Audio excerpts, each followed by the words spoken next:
Welcome to 5 Minute Mediumship, and in this video we're going to look at the pressure of expectation. So in this video I want to touch briefly on that aspect of expectation, the pressure that's either placed on us or that we place on ourselves to reach a certain level of quality, a certain standard, a certain level of detail within our mediumship.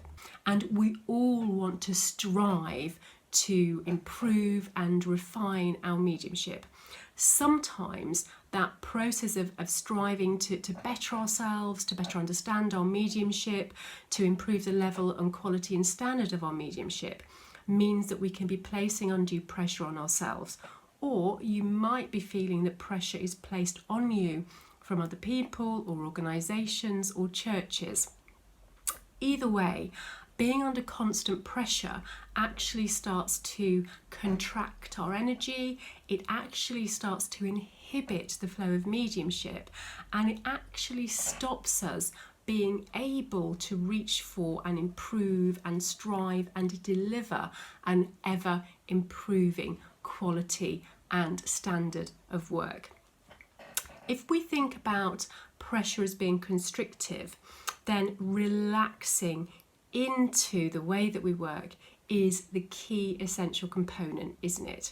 And when we relax, what happens is not only does our energy open up, but we also allow ourselves to receive that flow of information rather than constantly reaching for it.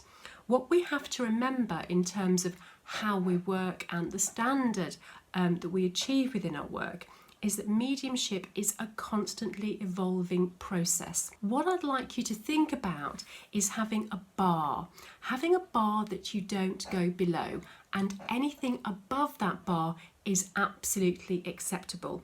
There will be times when you have some amazing evidence and when your mediumship is really on fire. But there will also be times when it's good, when it's okay, and as long as it's above that bar, all of that is fine, because every single contact and every single experience that you have within your mediumship will be slightly different. So the other thing that we need to consider when we are looking at that aspect of pressure and expectation is actually the language that we use ourselves when we are reflecting on our work.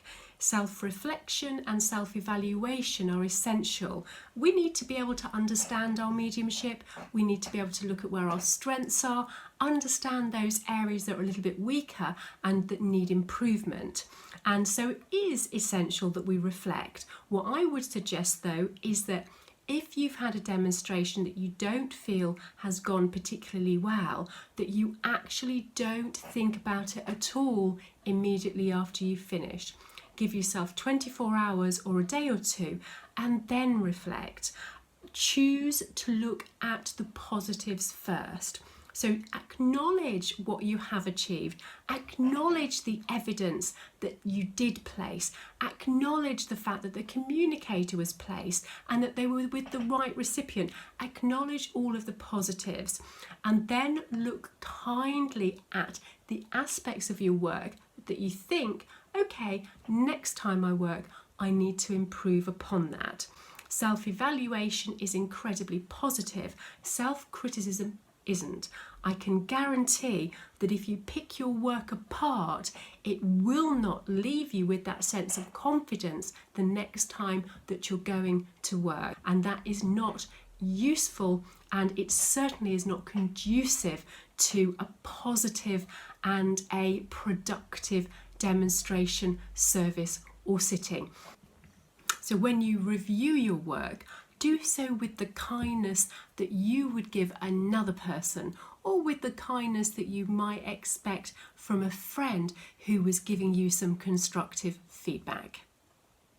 Every time you work, remember that you are gaining invaluable experience that will help you to develop, will help your quality and standard of mediumship to improve.